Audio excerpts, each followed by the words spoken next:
are eternally grateful to God for all that He's doing. And y'all some brave folks. Y'all came back for the second part of Bible study.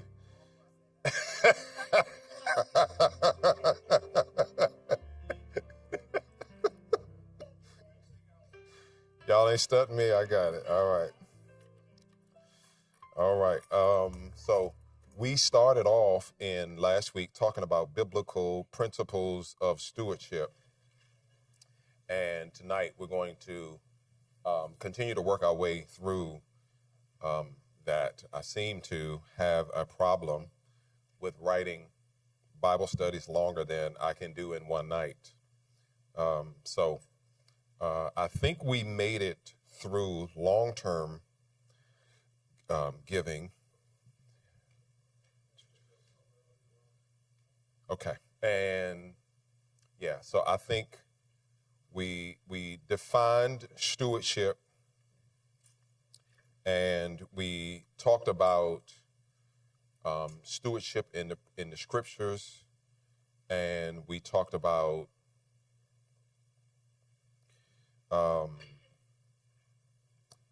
two of the three, well, there are four areas, and we talked about two of the four areas in the principles of biblical stewardship. So we teach a principle called 10, 10, 10, 70. And so can anybody tell me what the first 10, the three tens, what's the first of the three tens? Tithe. Okay, so first of the three tens is tithing, or as some would say, biblical giving. So there's 100% of the pie, and 10% of the pie is biblical giving or tithing. All right, what's the second 10? Long-term savings. And so just for those who may not know, tithing is what? A tenth, right? So tithing is biblically giving a tenth of your increase. And we didn't even touch on whether or not the tithing issue is a pre-tax or post-tax issue. We didn't even talk about that. And we've hammered that out before, but it's a tenth of your increase. Then we talked about, what was the second? Long term. Yeah, we're going to get to short term tonight, but the second one was long term. And primarily long-term savings is what?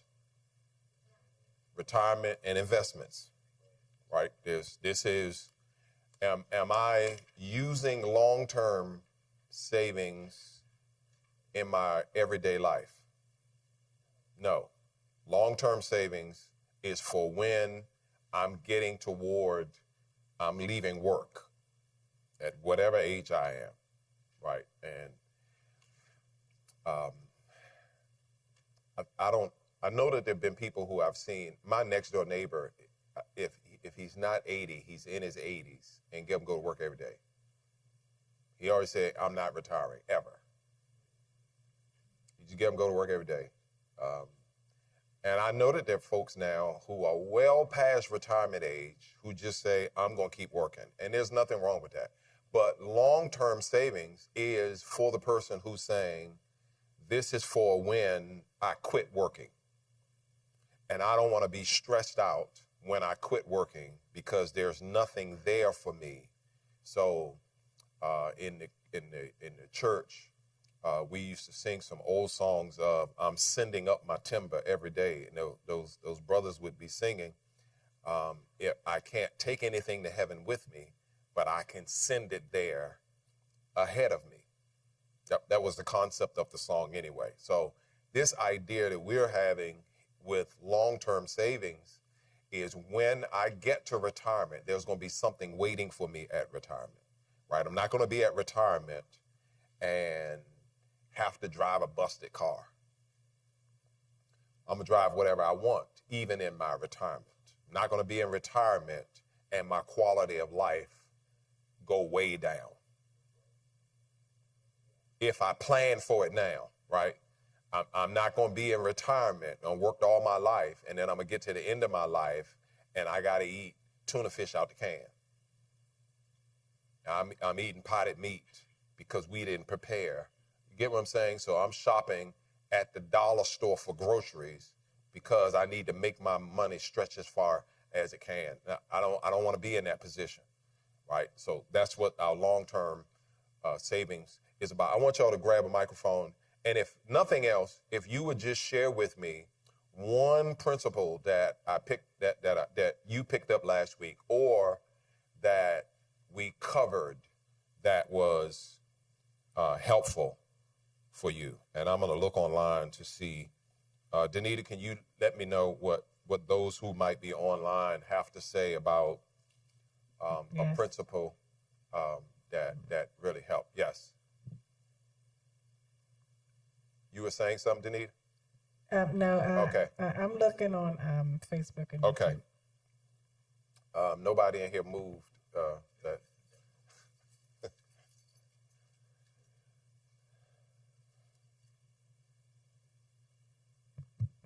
You've spoken on it before, but when you explained the fact of giving God what, giving back to God what He's blessed me with, I try not to struggle with the fact of whether it's gross or net, Mm-hmm. because we know that God looks at what's on your heart. He wants you to give, so there shouldn't be a struggle. So whatever money that I know that I'm bringing in, Right. I know that He gets 10% of that. Right. At the end of the year, if I get, well, you've already given your tithes throughout the year.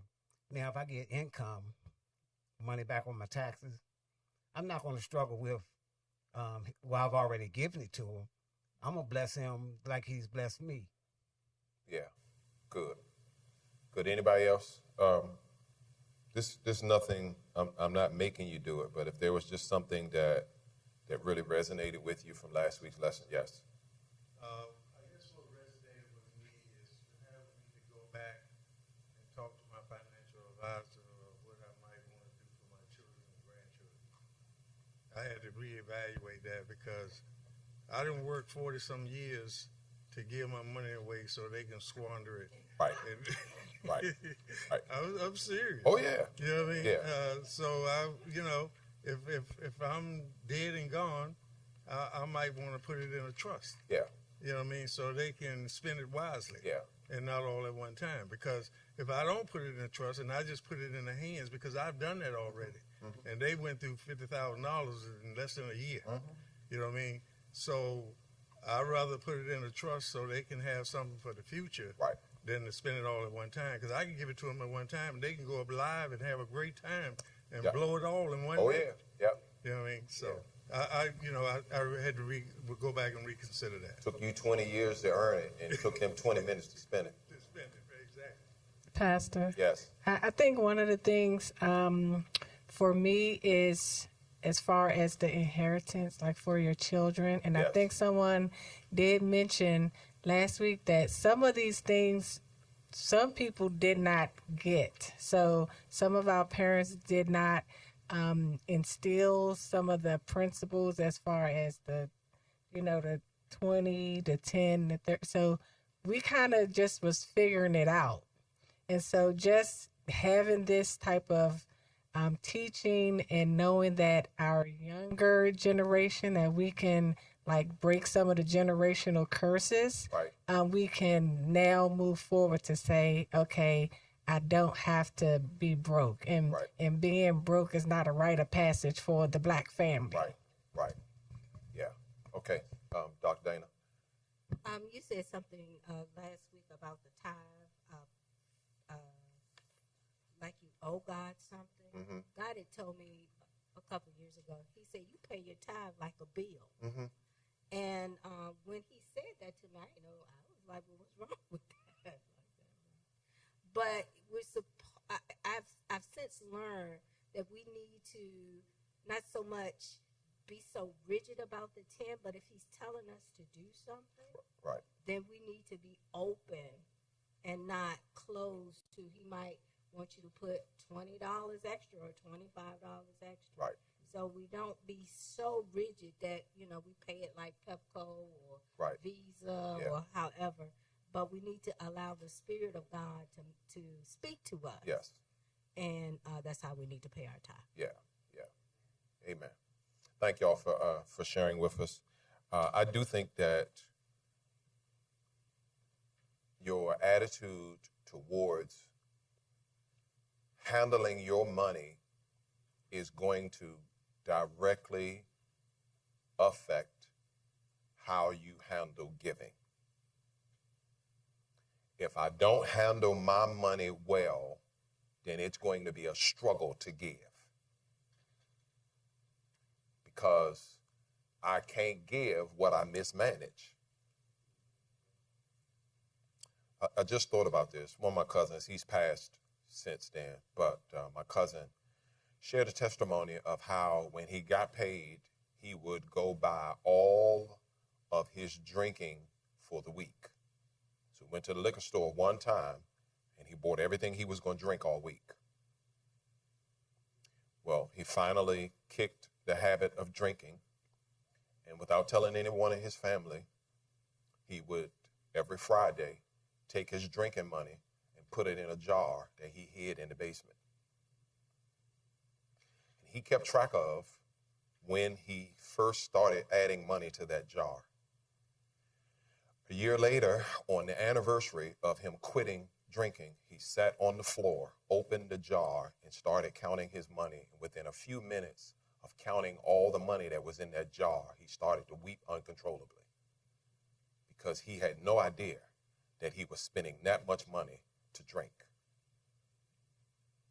And I think that many of us are in the same position, is that we're buying stuff, we're eating out, we're buying coffee, we're buying lattes and all the other stuff.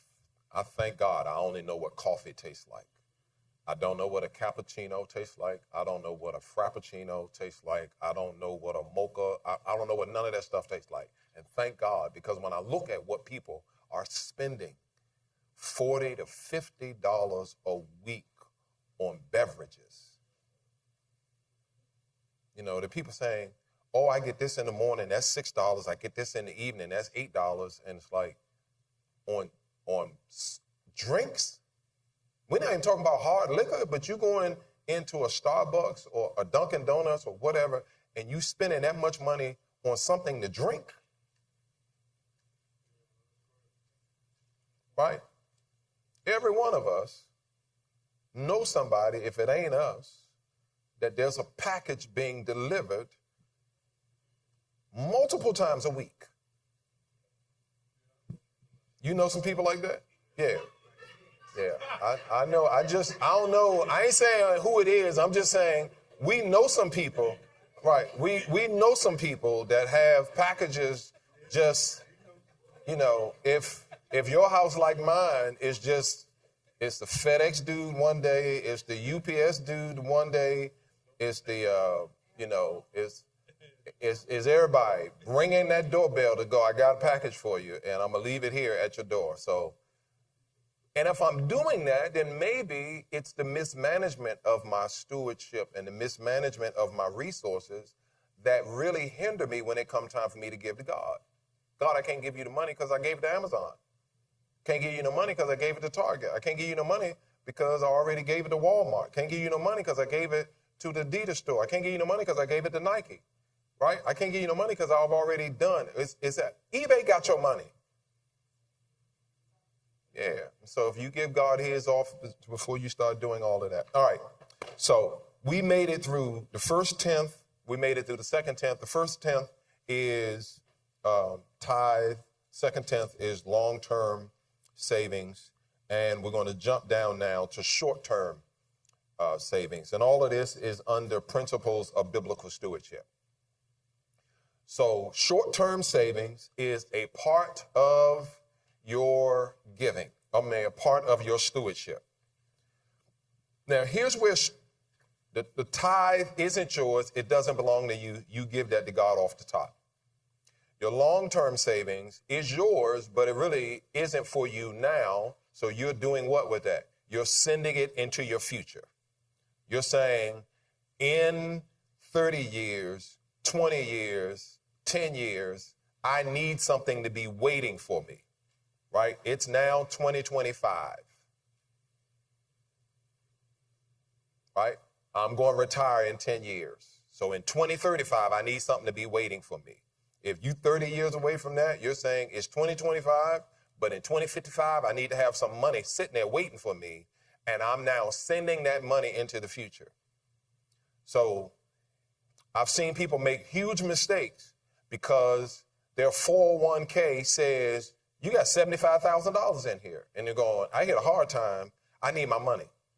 And like, no, you sent that money ahead. That money needs to be just like Dr. Dana said, I paid a bill with that money. That bill is called my retirement. That money ain't eligible for me to come get it, especially when I know how the government going to tax me for touching it anyway. I had $100,000. They only going to give me 60 because the rest of it they took in taxes. Y'all can keep it for that amount.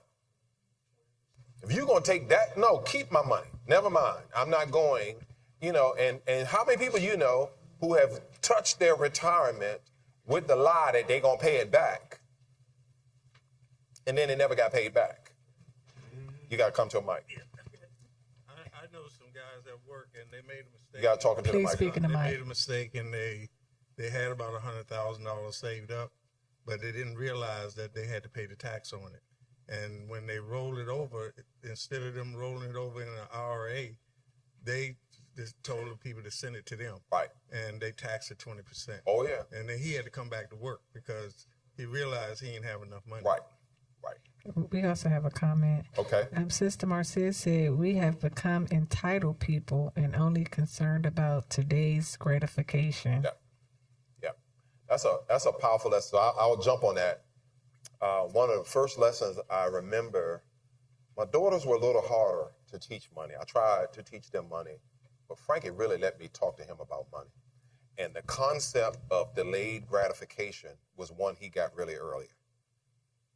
So you can keep giving yourself $10 gifts, $10 gifts, $10 gifts, $10 gifts, or you can save that $10 and save that $10 and save that $10 and save that $10 and save that $10 until you can't take it no more. And then go buy you a $10 something. But for all the times that I put off spending that $10 and spending that $10 and spending that $10, I might have accumulated $100 before I spent the $10. So I'm going to, at some point, get the gratification. But I have to delay gratification if I'm going to get ahead. For some of us, we refuse to delay the gratification. I'm at the checkout line. I didn't come in here for nothing that's at this register. Why is it there? For impulse shoppers. That's the only reason they put it there. Because they don't believe you can buy your food and not buy the Snickers. They don't believe you can buy this food and not get an Almond Joy or whatever the candy bar is. They don't believe you can do that and not buy a pack of gum. So they are making a killing off of stuff they just put by the cash register so you to buy it, right? And the person who's in control of delaying their gratification says, I don't need that gum. I ain't asking you to snitch on yourself, but every one of us has been in a place where you got home with something, go, why did I buy this?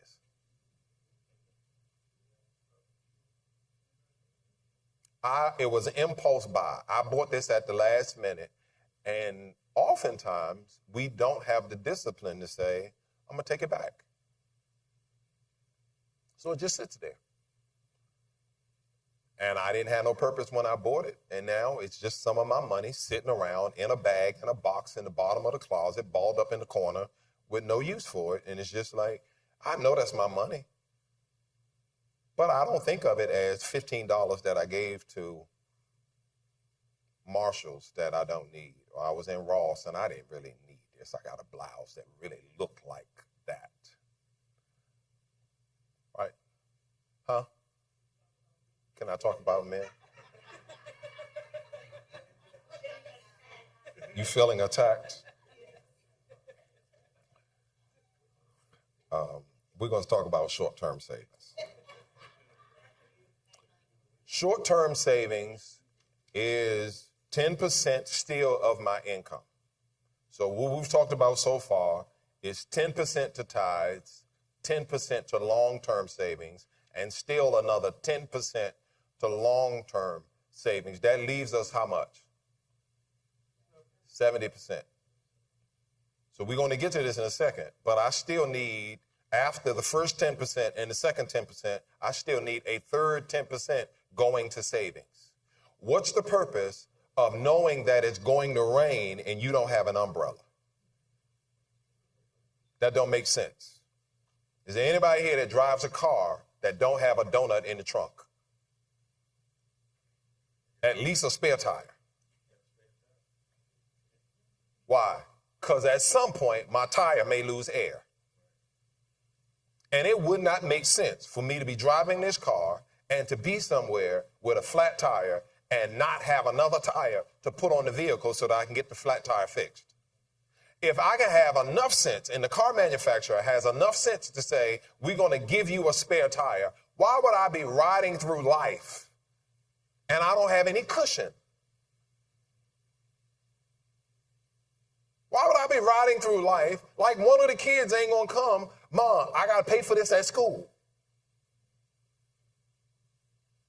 Why would I be going through life as if the freezer can't break? The refrigerator won't go bad. The microwave won't go bad.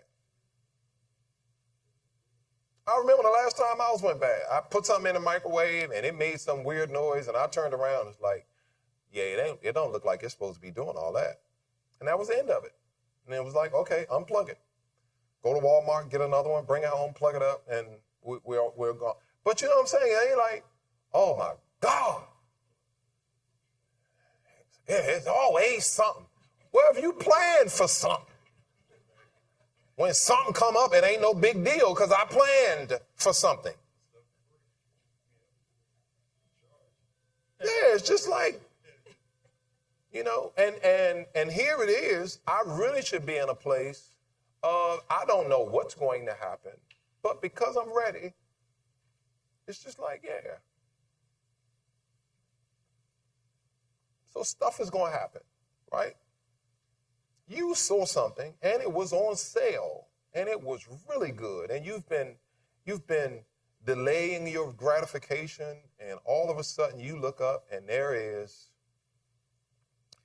a suit that is a $200 suit, and they have marked this suit all the way down, and a $200 suit is $80, and you're going, yeah, I gotta get that for that price.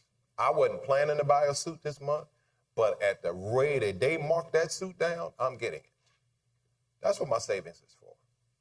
My savings is for stuff that I didn't plan. Right? I got a budget. That's part of my 70%. We're going to get to that in a second. Right? But the battery went bad in the car. Do I plan to buy a battery every month? No. So what do? Take the battery out, go to the battery place, give them the battery, pay for the new battery, go home, put the battery in the car. But if I'm in a position where the battery in my car goes bad and my car got to sit for 2 weeks because I ain't got battery money, I'm not handling my money well.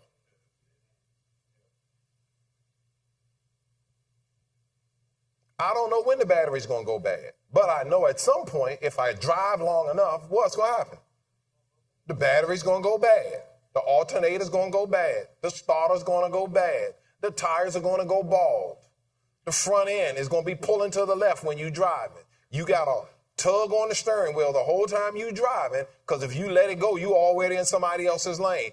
And now you driving for months without a front end alignment because you ain't got no money for it, because you ain't got no front end. You don't have front end alignment savings. Right. You get what I'm saying? All this is stuff that I just know something going to happen in life.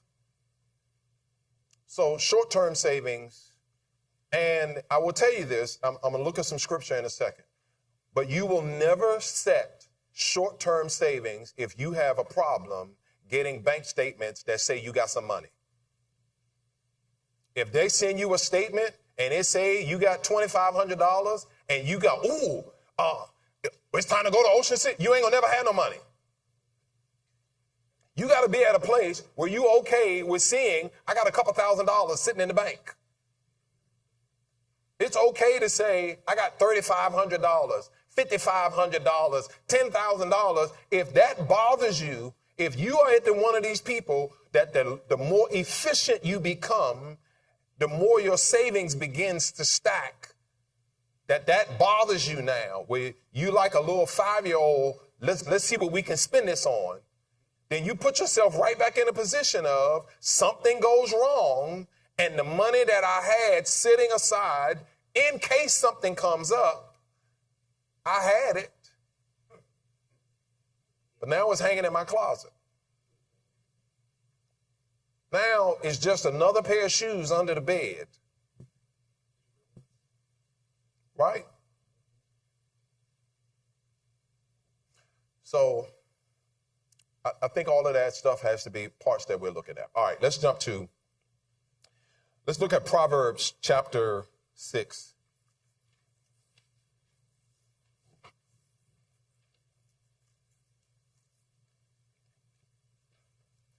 Go to the ant, you sluggard, consider its ways and be wise. It has no commander, no overseer or ruler. The ant is working hard, and ain't nobody making the ant work hard.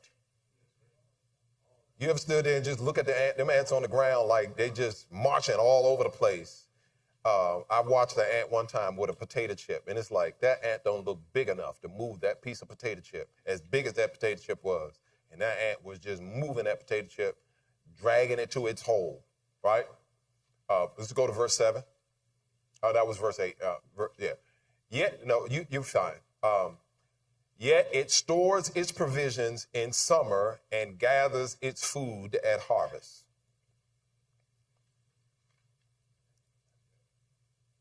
Now, here's a question. I'm being funny, but here's a question. They used to ask the question, are you smarter than a 5th grader? I'll ask, are you smarter than an ant? Because nobody had to tell the ant to save.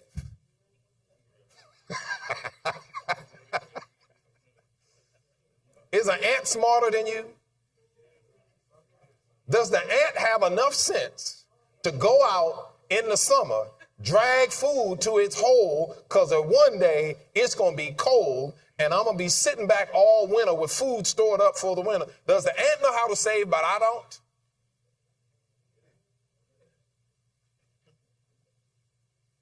And why somebody got to preach a sermon to convince me to save? Who's preaching to the ant to tell the ant to save? Where the ant go for the save sermon? He go to ant church?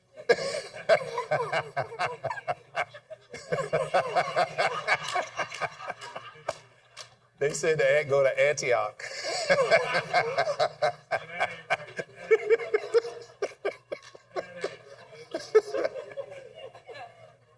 But there's a problem now if I don't have the wherewithal to say, and you know what happened? I remember me and my wife, if I don't have the wherewithal to save, I remember when we first got together, she said, you always got money for stuff. And I said, it don't make no sense to me to get up every day, get out of my bed, go to work for them people for 40 hours, and do it week after week after week, and don't have anything. That just don't make sense. Why am I working so hard? So, you know, I'm driving in these raggedy streets in D.C. I hit a big pothole. The tire is ruined. I could sit there cussing and fussing and all of that, or drive to the tire place and say, can you put the tire on my car? Right. And not rack up any debt to do it. So for many of us, we've never really saved because we just going to charge it all. Well, how much are you paying to charge it? You're paying way too much. So something that was expensive, I've compounded it because it's not like I'm using the credit card the right way. I used to ask, why does American Express make you give them all their money at the end of the month? Because that's how they're supposed to use the card. You're not supposed to charge anything that you can't pay for at the end of the month. So American Express now lets you carry a balance. But in the original issuing of their cards, you had to pay whatever you charge. You're going to give us all our money at the end of the month.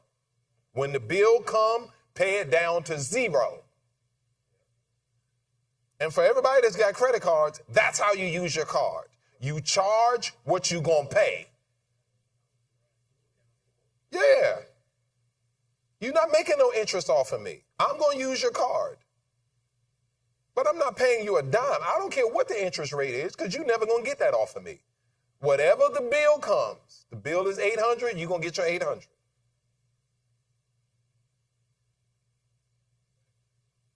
You're going to get it. So, but for many of us, we don't save because I'm going to just make it up with my card. And I'll just carry the balance month after month.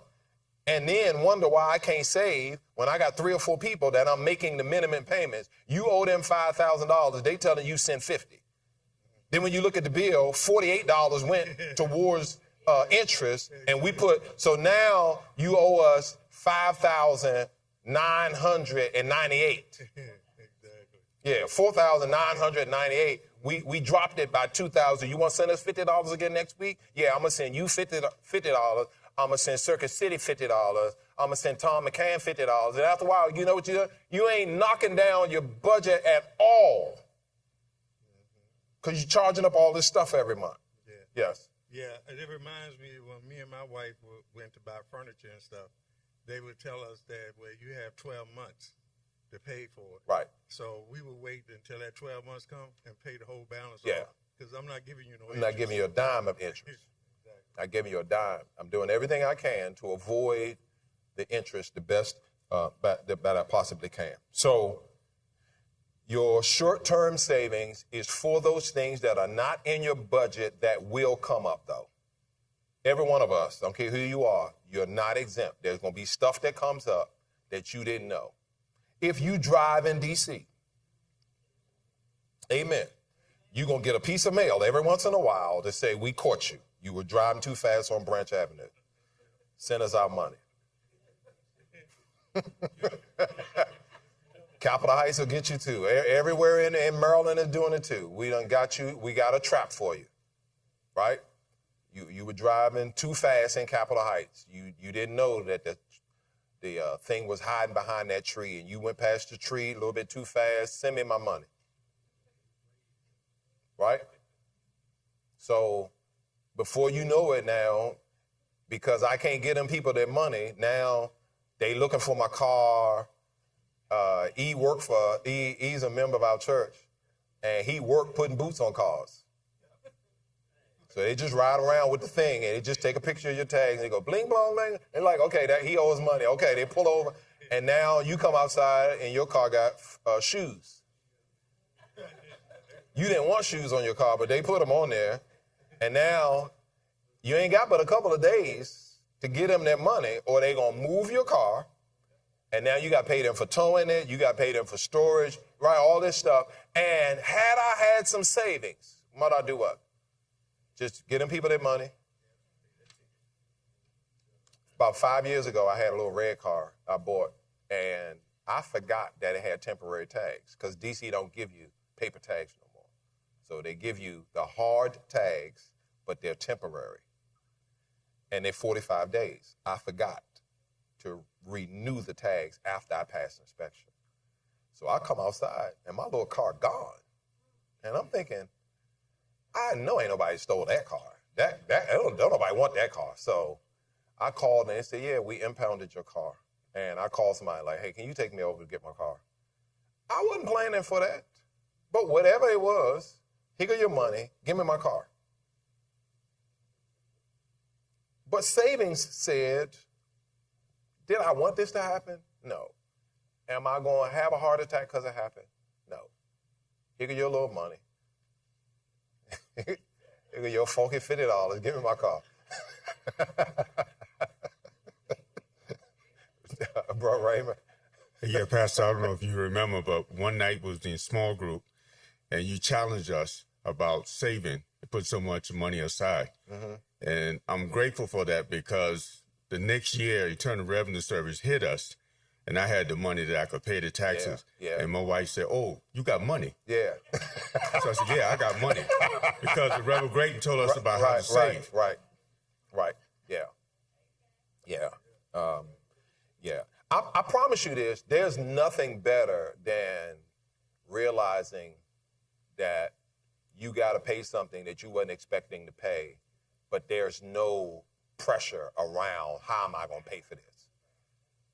Yeah, it comes up out of nowhere, but because we've planned for emergencies. You know, the problem with being in the rain is that you don't have an umbrella. The rain ain't the issue. It's not having an umbrella is the issue. Because you see people in the rain walking like there's no problem. Why? Because they were prepared for the rain. The emergency that comes up in my life isn't that big of a deal. My issue is I did not prepare. I don't have any short-term savings. Or I'm in Vegas. I'm up at Maryland Live. I'm over MGM Grand, right? And now, before you know it, it's like, yeah, you did have a little something. But now, yeah. They ain't got all that money for nothing. They got all that money because they convinced people to come over there and give it to them. All right, let's look at Proverbs 21:20. In the house of the wise are stores of choice food and oil, but a foolish man devours all he has. Oh, this verse. Can I read that one for you one more time? In the house of the wise are stores of choice food and oil, but a foolish man devours all he has. You've heard this saying before, you can't have your cake and eat it. As a young man, I really pondered on that statement one day. I sat and thought, what does this mean? Why can't I have my cake and eat it? This really comes down to, if I have a pretty piece of cake, I can have the piece of cake or I can eat it. If I eat it, I don't have it anymore.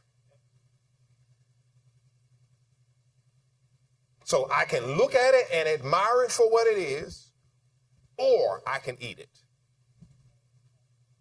I can have savings, or I can enjoy it. So for many of us, there is no savings because like this, I'm devouring every dollar I get, I'm going to devour it. Save for what? What do I need? What do I need money in the bank for? I don't need to have no money. My wife don't want to go on vacation. I don't need to put my wife on a plane and take her nowhere. My wife don't want to know what it feels like to get up every day, leave out the room, and let somebody else make up the bed. Vacation for your wife, and I'm not saying she's not ungrateful. Maybe she is grateful. That vacation is always spending the night at your family house in another state. But sometimes she just wants you to put her on a plane, fly her somewhere, and she eat out at nice restaurants, and after 3, 4, 5 days, you get on a plane and fly back home. But you can't do that if you spend every dime you got today. In the house of the wise are stores of choice food and oil. Are your cabinets bare?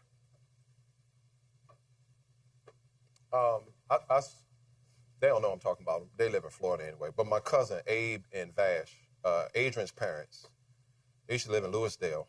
And I remember being at their house. I think I was doing plumbing. I was there doing plumbing. And they had so much food in the freezer, they were rotating food. They were taking food out the bottom of the freezer, taking the new food, pushing it to the bottom. Freezer full of food. I ain't never seen so much bacon in my life. They just stacks of bacon and stacks of all this stuff in the freezer. That's what the wise folks look like.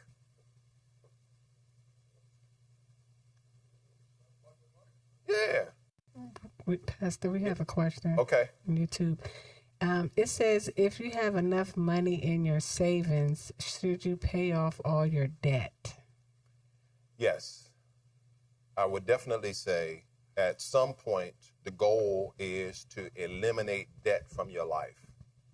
And the struggle, that's a really good question, because the struggle becomes, do I save first or do I pay off the debt first? And I'm going to say both. You try to save and you get rid of that debt. You're trying to build your savings. But if you're building your savings and not going after the debt, I promise you the rate that you're paying on the debt is higher than the interest they're going to give you on your savings. So you're trying to put something in your savings as best you can and to go after knocking down that debt. Now, here's the most effective way. I wasn't going to teach this tonight, but I'll answer that question. One of the best things you can do is go after with everything you got, the lowest bill you got, go after it. Go after that one. There's something you paying $35 a month on, but it's really only $350 for the whole thing. Instead of paying $35 a month for the next 10 months, go after that joint. Get it over with. And the money you were spending on that one, go after the next bill now. So that $35 a month that you were putting on that, take that $35 plus the other money that you were putting on that lowest bill and get that joker over with. Right? And when you get that one over with, go, what's the next lowest one? I still got to pay all them other ones, right? But I got to go after these. So if I'm paying 15 things every month, I got to get that down to 14. I got to get that down to 13. I got to get that down to 10. I'm knocking these bills off because every month that I got to pay all this money. Our church was in a great example of this. Until recently, we had $35,000 a month that we were obligated to. We just got rid of $35,000 every month. That's liberating. That's a weight that's on your back that is, I promise you, when you can just sit there and go, don't get rid of debt to turn around and go, we'll give you 10% if you owe. I don't want no card. We'll give you 10% off. No. You can keep your card. I'm not coming in here that often anyway that I need a card just for your store. Y'all don't take Visa? Oh, you do take Visa. I don't need another one. And I already got a card that work when I come in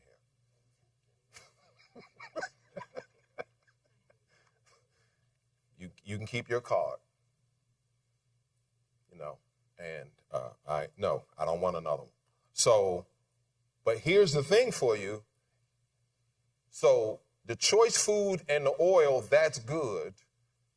I want us to sit on, he says, a foolish man, and y'all don't want to be left out. So you can even insert foolish woman devours all she has.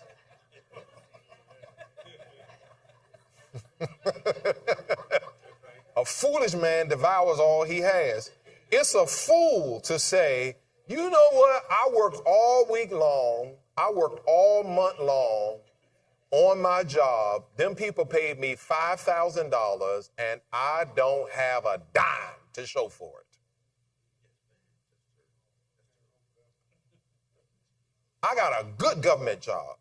Them people paid me $7,000 a month to do my job. And at the end of $7,000, I'm at the end of the month and I don't have, my mama would say, one red penny. Something wrong. And Proverbs says he devours it all. I can't find a way to save $100. I really can't tell them people, here go my bank account number, take $100 off my check and send it over there. So I got an iPhone 400, but I don't know how to save money. Yes. So I actually asked some of my friends why they don't save and stuff like that. And the sad truth is that we live in a YOLO society and everything, but also they said that they don't know if they'll make it to the end to use the money. So it's just kind of sobering. Yeah. So here's the idea of, suppose I save all this money, but I don't live to spend it. That's one way of looking at it, right? You guess you could have that perspective. Suppose I have all this money left over and I die. But the other side of it is, suppose you live and you ain't got nothing.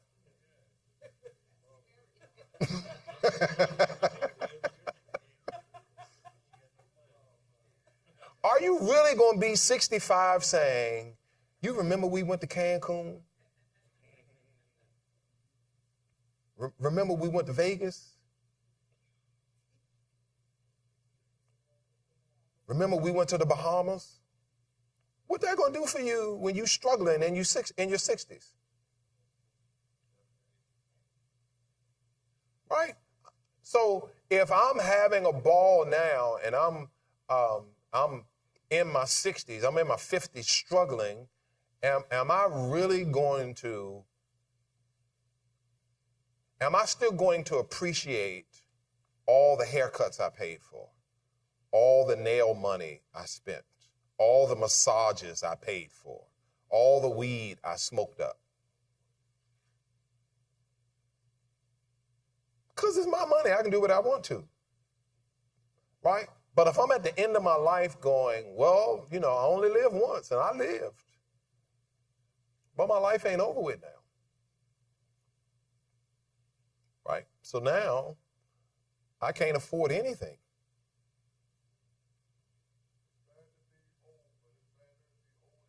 Yeah, it's bad. It's bad to be old and broke. I went to McDonald's the other day. I don't never go to McDonald's, but when I do go to McDonald's, I go there for one thing, filet of fish. I said, man, give me 2 filet of fish. They said $14. I said, make that one. I only want one. I only want one. I only want one. I ain't going there enough. Just give me one. Put the other one back.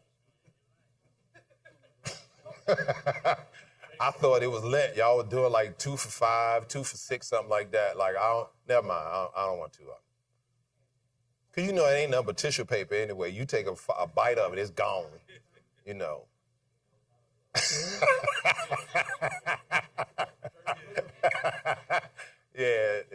they ain't cheap on the tartar sauce. They pile that thing up with tartar sauce. I remember when McDonald's, the filet of fish was a whole piece of cheese, not a strip of cheese. I remember it used to cover the whole square of fish. Like, nah, we ain't giving y'all no whole piece of cheese. You get a little strip of cheese.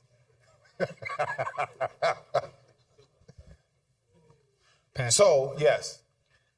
So I agree with everything you said about the debt, with the person that asked the question about paying off the debt. Yes. I will say one thing that they should be aware of is to still keep a umbrella, like you said earlier. So they pay off the debt with the excess, but still have that cushion. Because I've seen some people attack the debt, and then something happens, and then they got to go into debt again because they don't have the cushion. Yeah. Great piece of advice. I think. And let me just say this, because we're getting ready to move to the monthly living expenses. I want y'all to write this down, because this is a major problem within our community. Y'all ready to write this down? When you have struggled to save, your savings is for you. And then put an exclamation point. you didn't struggle to save because somebody else don't save.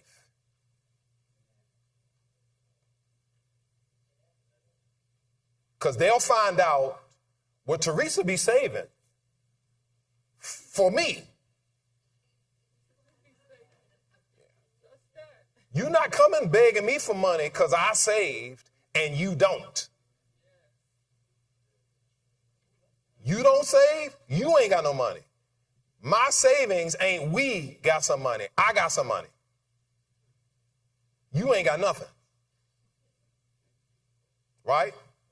Because what'll happen is you'll be sitting home mad, them posting that they are in the Bahamas, sipping on the beach, drinking mimosas and pina coladas, and you going, when you gonna give me $500? No, I ain't got no money for you. I saved for when my rainy days come up. I didn't save for your rainy days. And you gotta have enough heart to say, I ain't telling you I don't got it. I got it. Right. Yeah. Well, I ain't got it. I got it. But you ain't gonna get it. I ain't gonna lie to you and tell you I ain't got it. I do got it. I say it just like that. I got it. But I'm not, oh, well, he's stingy. You can call me whatever you want. You can call me whatever you want. I was stingy when I was saving it too, wasn't I? Pastor. Yes. We have another question on. Okay. It says, how much should you have in savings before you put your money somewhere else? I would say the typical rule of thumb is 5 to 6 months worth of bills. So whatever my rent is, I can pay my rent between 4 to 6 times before I'm in trouble. I can pay my car note 4 to 6 times before I'm in trouble. I can keep going to the movies. I can keep buying groceries. I can do that for 5 or 6 months before I'm in trouble. And maybe you trying to get a month of money set. And then you're working on, I want 2 months worth of that set. And I want 3 months worth of that set. Because all of this is my short term, right? So we had one of our members who ended up with a sickness that was out of nowhere and could not work. Don't have any type of insurance that would supplement income. But because they had saved, they were in a place where they're saying, this is hard, but it would be worse if we didn't have anything. Right? For the majority of us, we're making it off of our incomes, but I can't go a long time without my money. Right? Well, what happens now if I'm in a car accident? What happens now if I fall down the steps and break my ankle? And I literally can't come to work now. Where's the money coming from? Do I have any money? So I can say I'm not stressing over sending Wells Fargo their money. I'm not stressing over sending Bank of America their money. I can pay my mortgage. I can send Ally their money on my car, right? Whoever the insurance, State Farm, Allstate, whoever, I got my insurance money, I got it. I'm not getting any money coming in the house. But because I have months worth of money waiting, that's why you can't get it. I'm a little short on my trip. Yeah, you're going to be short. I don't know how somebody told you I'm the short maker. I'm going to help you. I don't make up shorts. No, I'm not that guy. No. Pastor. Yes, I have it, but no, you cannot get it from me. I promise you, no. And here's when this becomes critical. When you start adding up your monthly expenses, and you're not talking about $2,500, but you're talking about every month you in the $5,000, $6,000, $7,000 a month range, you better have some money on ice. Some of y'all know what it is to have a $1,500 a month mortgage and a $2,000 a month mortgage. You got a mortgage. Then you start adding mortgage payments, car note payments, and some of us got 2 and 3 cars with mortgages and kids in private school, and you ain't got savings? All them obligations you have, and the first little sign something goes wrong, you don't know how you're going to pay your obligations? We ain't got no Red Lobster money. Your mom would say, boy, we got Red Lobster at home. Crab boil, this, and no, we ain't got no money for that. We going home. Yeah, Danita, you was going to say something else? Yes, we have some comments. So on YouTube, Terry said, I'm learning that setting boundaries is important even in lending. And then someone on Facebook had a comment, I guess as far as when someone asks to borrow, they say, I don't have it available. Tarika said, that's a nice hoodie. Oh, my wife bought me this. And then someone also said that they actually paid off a credit card and then the company closed it because she wasn't using it. Yeah. So they did that to me sometime last year. We noticed you haven't used this card in so long, and the very next time I went in the store, I pulled that card out. I paid it, went online 2 days later and paid it off. Y'all need me to use it to keep it? I'm going to use it just to keep it. You happy now? I bought something for $20, gave it $2. They sent me a letter. Said, if you do not use this credit card, if you don't want this card, you don't have to do anything. We're going to cut it off. You got 60 days to use this card. If you use the card in 60 days, we will leave that card alone. You don't use it, that's no big deal. Y'all want to see me use it? Swipe, logged into the app, pay it off, put the balance back to zero. Y'all happy? Good. Leave my card alone. I got several cards with zero balance. I don't never swipe them cards. I don't even know why I carry them, but I got them. We have another question. Yes. They said this from last week. When statistically it's showing that the cost of living is 2 to 3 times higher than the minimum wage, what do you do? What do you prioritize first, saving or the cost to survive to live? Not either one of those. Increase my income. You got to increase your income. You got to find a way. And that's not to say I'm being insensitive to whatever it is, but a few years ago, I started selling stuff on eBay. I had some leather, I call them Schwarzenegger boots, fry boots with the harness, with the square toe, the motorcycle boots. I sold those boots on eBay for $90. I went in the back of the closet. I had some lizard cowboy boots. I loved them boots. But I had to admit, you ain't wore these boots in years. You ain't gonna wear these boots. Took them boots in the basement, washed them off, put a good spit shine on them, set them up, took pictures, and sold them. You got stuff, you got cameras that you don't use. Sell it.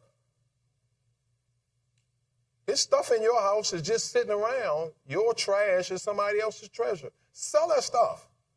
Get that stuff out your house and start saying, what can I do with this? This stuff in your house that you could take it to the pawn shop. How much you gonna give me for this? Give me $40 for it. They give you $40. It's worth more than that, but I ain't using it no way. So what? Sell it. You know, you could take a card table outside your house, set up a block sale right in front of your house. All this stuff is for sale. All them blouses, all them suits, all them shoes and jeans and all that stuff. Take that stuff outside your house, $10 an item or whatever, and that would increase your income, couldn't you? You trying to sell a hoodie? No, I'm not trying. This is the first time wearing this hoodie. I didn't know. This was my Christmas gift. No, I'm not trying to sell this hoodie. So you might be in a place, Pastor. yes, where you're trying to figure out how are you going to increase your income. So the issue is sometimes not my bills. You might be at a place where you have done all you can to cut your bills, right? But you still trying to make $1 out of 15 cents. And you got to increase your money. Yes.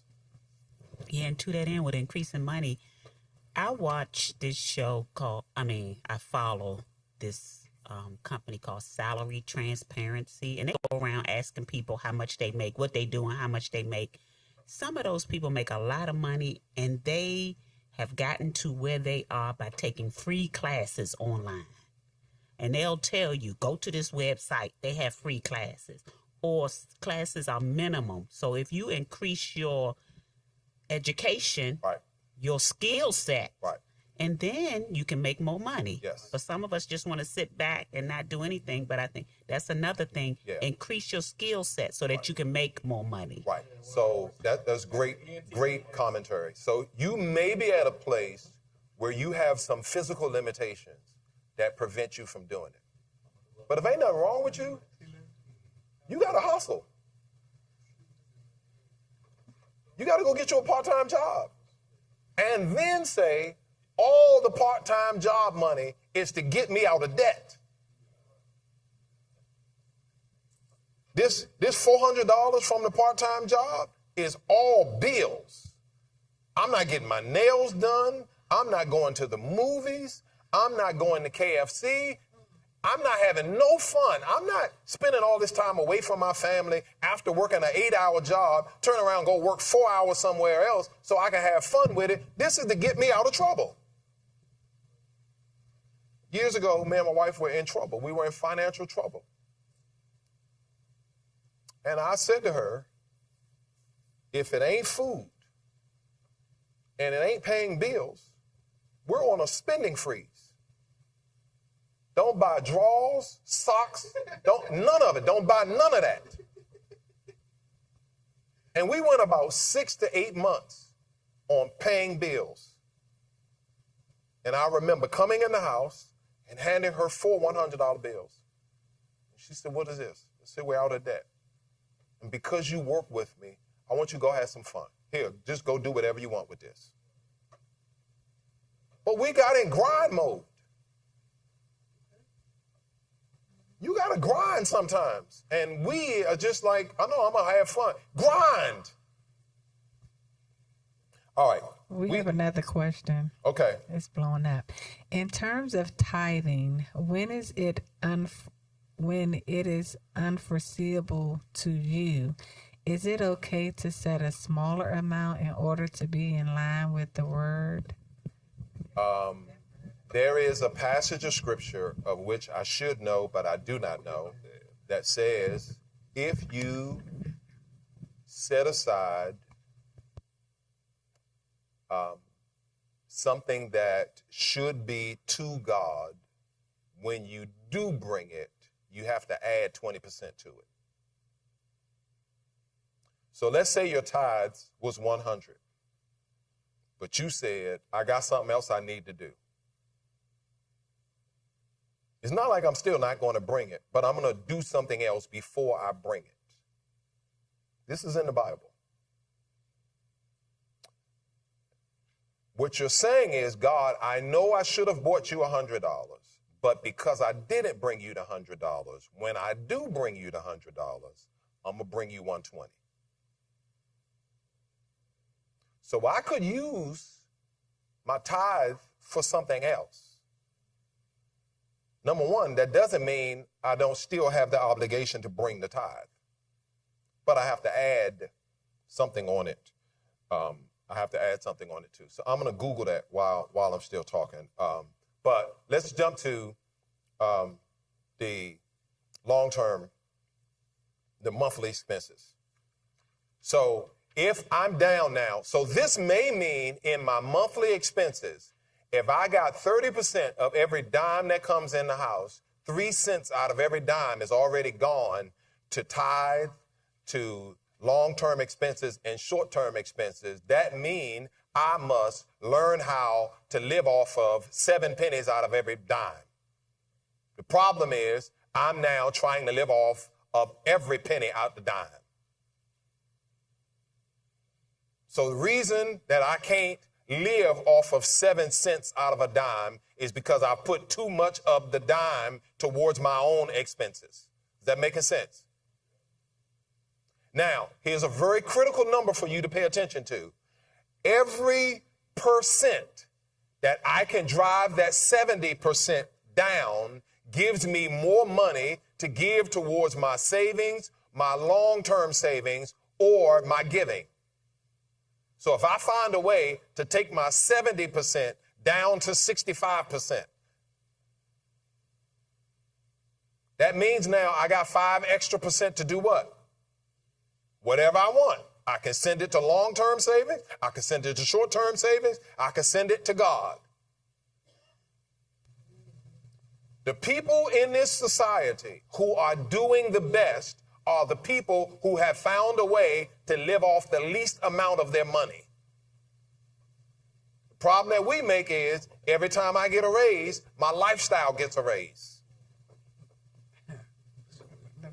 I get a raise, all of a sudden I can't drive a Nissan no more because I got a raise, right? I got to go up now. Nissan ain't good enough. I need an Acura, right? My Honda ain't good enough. I got to go to Acura. My Volkswagen ain't good enough. I got to go to Audi. My Toyota ain't good enough now. I got to go to Lexus. So each one of them, guess what they do? They got an upgrade for you. Nissan's upgrade is Infiniti. Honda's upgrade is Acura. Toyota's upgrade is Lexus. Volkswagen's upgrade is Audi. Mercedes' upgrade is Maybach.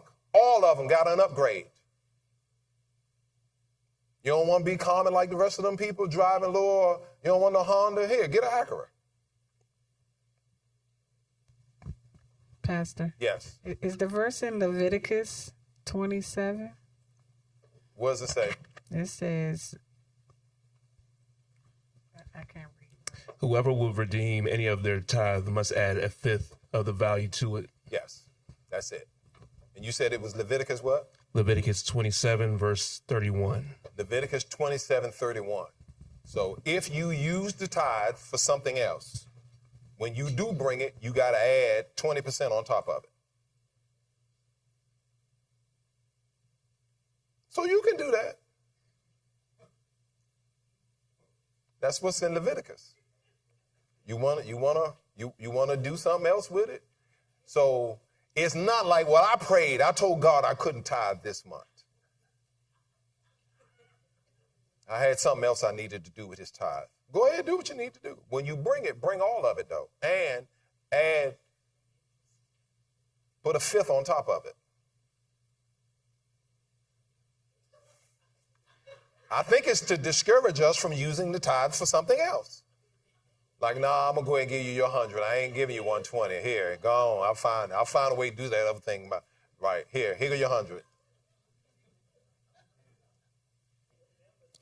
Yeah. I would just not sit in that section, so if lightning come through the ceiling, I won't be nowhere near them. So let's look at 1 Timothy 5:8. If anyone does not provide for his relatives, and especially for his immediate family, he has denied the faith and is worse than an unbeliever. This is a very heavy verse. The man or the woman who does not take care of his responsibilities is worse than an unbeliever. Can I give you the connotation here? You can't love God and not take care of your responsibilities. This verse simply says, an unbeliever knows how to take care of their responsibilities. The person who is in God's church refusing to take care of their responsibility is worse than a person who has never known who Jesus is.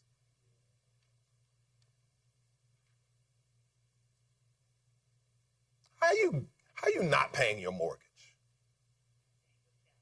How you not paying the stuff that you owe?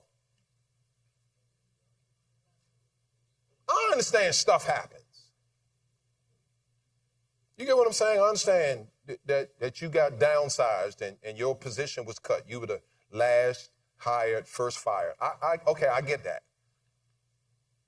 But for some of us, we've been in this eternal place of struggling. And I ain't just struggled for 5 years. I've been struggling for 15, 20 years. Oh, I remember saying, Lord, if you get me out of this, I promise you, I ain't gonna be there no more. So when we first came here, we were laden with debt because I just finished seminary. And they were hemorrhaging us. But I graduated with no debt. But it took all my savings.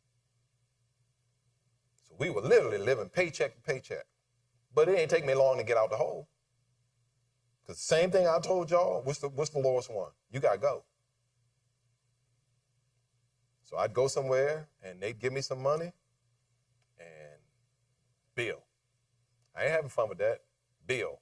Knock this bill down. Pastor, we love you. And, you know, the saints, they come and they just shake your hand, and they leave something in your hand after they shake your hand.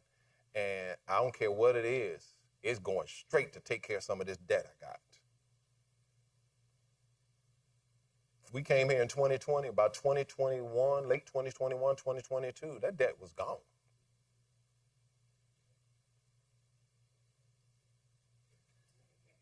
Because we just, like, it got to go. You get what I'm saying? Like, I'm not going to be saddled with this for forever. Like, no, you got to go. Yeah. Yeah. Sitting in the house, can't answer your phone because they keep calling, you know. Can I speak to Trina? You know, I'm like, no, you're not going to keep calling my house. I said, no, you're not going to keep calling my house, calling for me.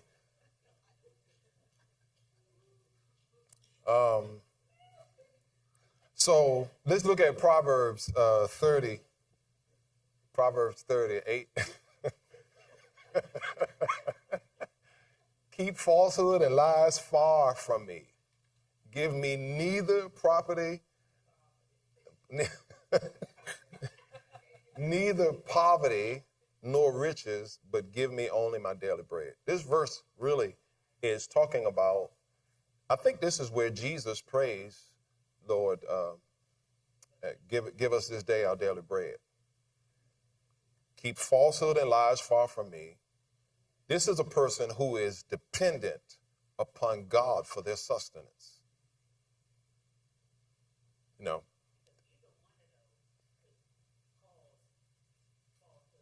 Right. Yeah. And we are expected to act responsibly and to honor God with our finances. So let me just give you this. This is some hard decisions now.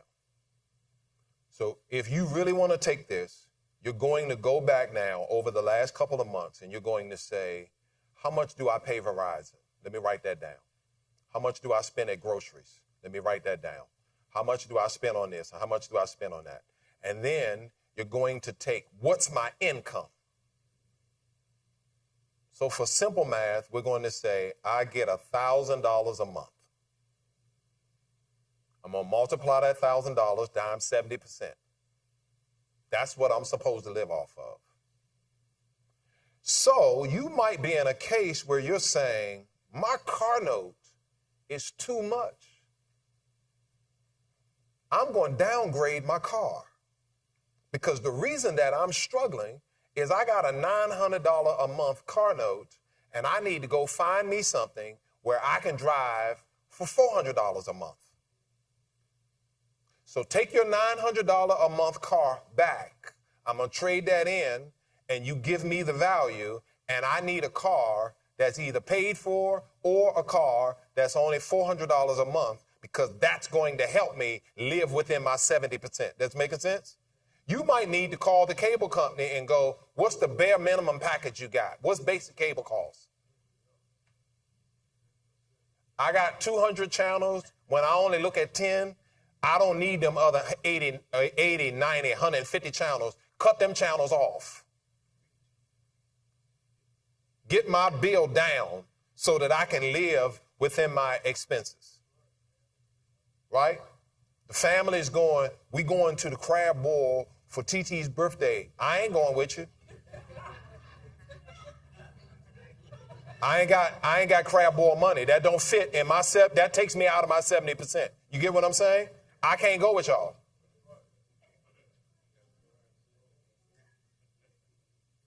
I don't know how y'all doing it, but I ain't got money for. Or I even heard one person who said, what time y'all going? Y'all going at 2? I'm going to come at 3. What I'm going to do at 3? I'm going to come in at 3, sit with y'all at the table, order a drink. Can you bring me a strawberry lemonade? Yes, good. I'm going to drink the strawberry lemonade, and when y'all get up and walk out, I'm going to walk out with you. But the $30, $40 a piece that y'all left in there, I didn't. So I came, since you had to have your party, you know, at Applebee's or Olive Garden or wherever else, spending my money for your birthday, I'm not doing that. Because I ain't got birthday money. Not for our whole family anyway. Every time somebody have a birthday, we going out to eat. I ain't got to go out to eat money. Now, if you got it, I'm saying, but what you do have to do is you have to figure out, where am I going to cut this money from? You got to be honest with yourself and say, how many times is Amazon coming to my house? How many times is Target coming to my house, or Old Navy, or whoever? How many times are they dropping off stuff? And do I really need all this stuff? You got what I'm saying? Because this may be why I can't get at the 70% range, is because I'm spending it. As a plumber, I used to go in people's houses, and I even see it in my house. You pull the cabinet open, and it's every type of cleaner you can imagine. Now, do I really need 409 and Ajax and Comet and Murphy's Oil Soap and Breathopine? Do I need all that? No, I'm just asking you. Because after a while, you look up and you're going, some of this stuff just in here. I don't even pull this out. Y'all ain't saying nothing because I'm talking about your house. I ain't never been to your house, but I know you got all that stuff piled up in the cabinet. And I don't need all these chemicals.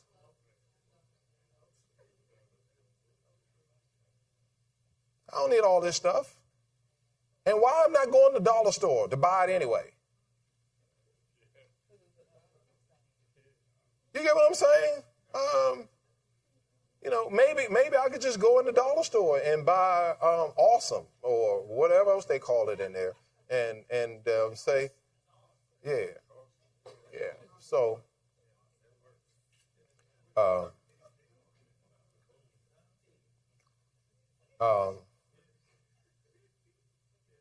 so let's look at some practical stewardship application.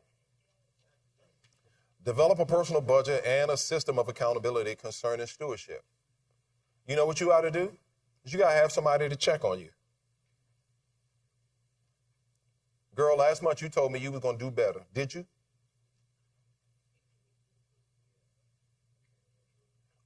And here's when I know you're serious. When you invite other people into your business, you're serious.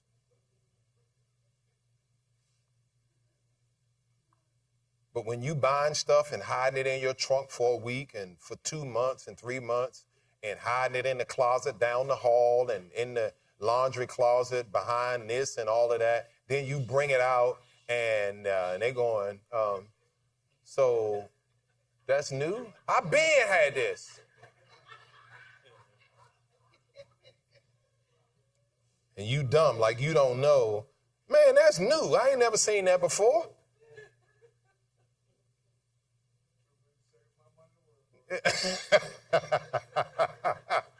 So you gotta go in and now try to figure out, where do I have room for accountability? Is there somebody that I've invited into my business? Maybe you're going to download an app to your phone. Good Budget is one that I used to use. Pocket Guard is another one. Monarch Money, Rocket Money. I see a whole lot of advertisements for Rocket Money. On these applications, every time you spend money, you're going to log it in that app. Some of them you might want to research to say, does my bank have an app that helps me track my spending? I promise you, if you have the discipline for 1 to 2 months to track every dime you spend. I stopped at the KFC. I got a chicken sandwich. I only got a sandwich. I didn't get fries. I didn't get a drink or any of that. Put it in there. You spent $6. Put it in. I got gas. It was $49. Put it in there. I spent money on something else. Put it in there. I went to the dollar store. I needed some candles. Put it in there. Everything. And for the whole month, you put all that in. And at the end of the month, that thing going to say, this is what you spent your money on. How many times do you think people find out, I spent that much money on fast food? Yeah, you did. You did.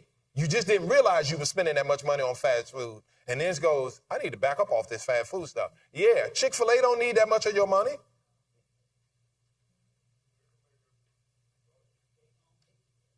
Yeah, back up off of them people. And so you start realizing, oh, well, it was just a little $5 on scratch-offs. I bet you start adding up all them scratch-offs and you realize, I didn't realize I was scratching that much money.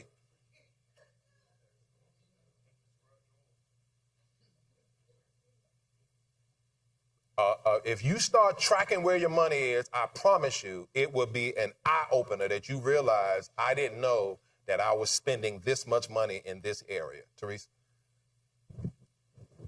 Everything you're saying is very true. Most people, especially black people, they think that because they grew up poor, they're supposed to stay in that mindset. Right. So when they get money, they just want to spend it like, oh, I was poor, right, and we never had this before. Right. So that's why they feel like they got to have the most expensive stuff. Like they trying to catch up from when they was a child. Right. Saving money is not as hard as people think. Yeah. Yeah. You have to get your check, pay yourself. Mm-hmm. When I say pay yourself, it goes into an account that you don't think about. And anytime you take from that account, you have to think like, I owe somebody. Right. Well, you do. You owe yourself. Right. You owe yourself the right to replace that money. Yeah. Yeah. And as far as the Starbucks and the McDonald's, all these people have apps now. Mm-hmm. And you can download the app if you just gotta have it. Get some discount. I take my grandkids. When we go to McDonald's, now even little ones, they don't do Happy Meals no more. They on a $5 meal. Mm-hmm. And I'm like, oh, okay. The older ones on the Big Mac meal is like $11. So I say, hey, where your phone at? Everybody got to download the app. And I'm just like, okay, go ahead. What you want the Big Mac meal? Mm-hmm. Okay, it's $7. Right. So if you look at some of these apps, I do not go to McDonald's. Well, unless I got my app. I don't go to Burger King unless I got my app. I don't really go to all these places. But I take the grandkids, right, and they got to pull out their phones and download the app. Right. So you just be surprised at how much money you can save if you just make some effort. Pay yourself, right, pay your bills, pay your tithes, and then splurge. Yeah, yeah. You got to change your way of thinking. Yeah, yeah. Thank you. That's all true. All very true. But you really do have to begin. So let me just say it this way, and then we're going to go to these questions. It is my responsibility to manage my money. I'm going to say that again. It's my responsibility to manage my money. It's my responsibility to tell my money where it's going. It's my responsibility to say to the money, you're going to the bank and you're going to stay there until I come for you. You want to start saving money? You got to do 2 steps.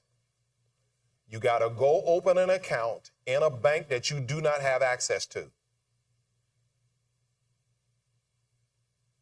That may mean that you just drive over to Annapolis, drive up to Baltimore, go in a bank that you're not familiar with and say, I want to open a savings account in this bank.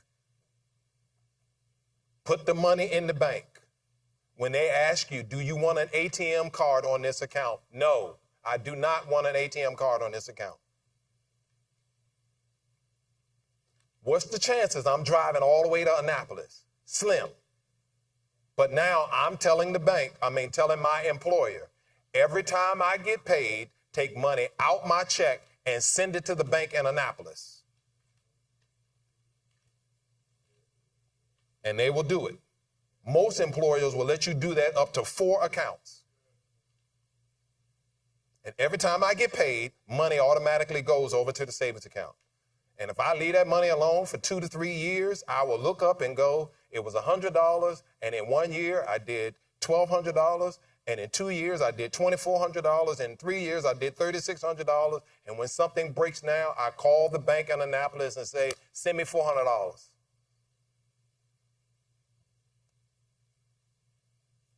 But you got to be serious about saving in order for that to happen. Stewardship involves giving, long-term savings, short-term savings, and monthly living expenses. Which stewardship areas do you have the most room for improvement?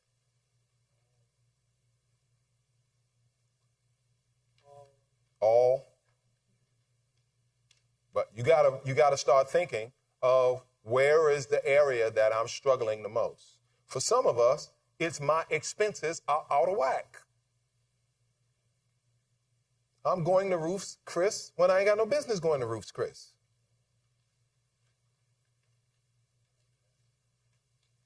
I was talking to Brother Joe earlier today, and I said, Joe, I remember we used to go to the Safeway with like $15 and buy a loaf of bread, buy a pack of Oscar Mayer lunch meat, buy a pack of cheese, a jar of mayonnaise, and eat the same sandwich 5 days in a row for lunch.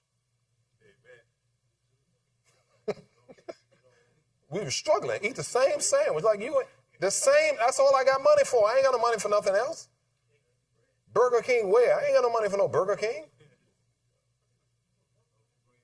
Got that plastic lunchbox, wash that thing off, wash it out, pack that sandwich, put it in that the bag wasn't even a Ziploc bag. It was the bag that folds. You put your sandwich in there and you fold it over, drop it in there. You had another bag with some potato chips. You fold that and drop that in there. You might have had a Little Debbie snack cake or something, maybe one of them cheap apples that broke your jaw when you bit into it. You drop that in there, and that was lunch.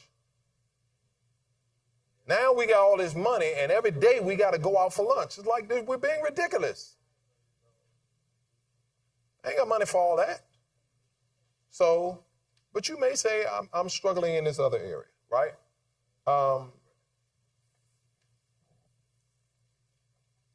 Of the 4 stewardship areas that I've listed, where have you been the most responsible?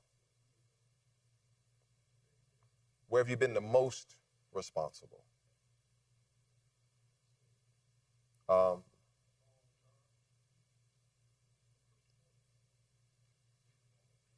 What brings you the most joy or concern about your stewardship of God's resources? The joy that I have is very rarely do I want to do something and I can't do it. But that's directly tied to stewardship. So if my wife says, I want to go to Hawaii, we're just trying to figure out where we're going to pay for it from, but we're not trying to figure out, can we actually go to Hawaii? I got joy out of being able to do what I want when I want to do it. Yes. I get joy out of being able to give more. The Lord had been placing on my heart to give to St. Jude. And I started with 40, and I just want to go up, up, up, up, to whatever I can give to that. I just love giving to charities, to people, and all that kind of stuff. Yeah. I love the same thing when folks are celebrating stuff. A friend of ours preached her initial sermon last week, and just being able to open the Cash App thing and just send money without, like, I really can be a blessing to her for preaching her initial sermon. I love being in that position and being able to but I think that's a part. The thing that concerns me, and this is real for me, is the Lord saying, Frankie, I gave you all that money, and that's what you did with it.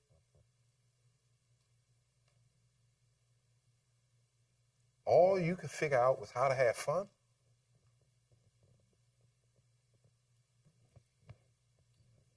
So that's my reservation while I'm doing what I want to do. What if the Lord don't like what I'm doing? What if the Lord looks to say, did you really need 50 pair of shoes? What am I going to say? You needed all them pairs of Adidas?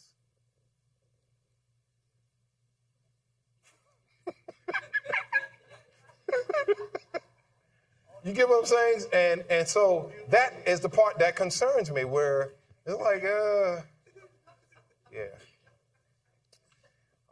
Pray this was blessing to you.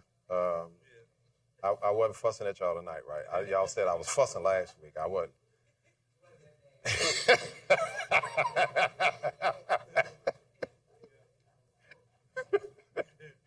All right, Father in heaven, we thank you for our time tonight. I pray, Lord, for those who are online, who had bunches of questions and really seem to be taking this lesson to heart.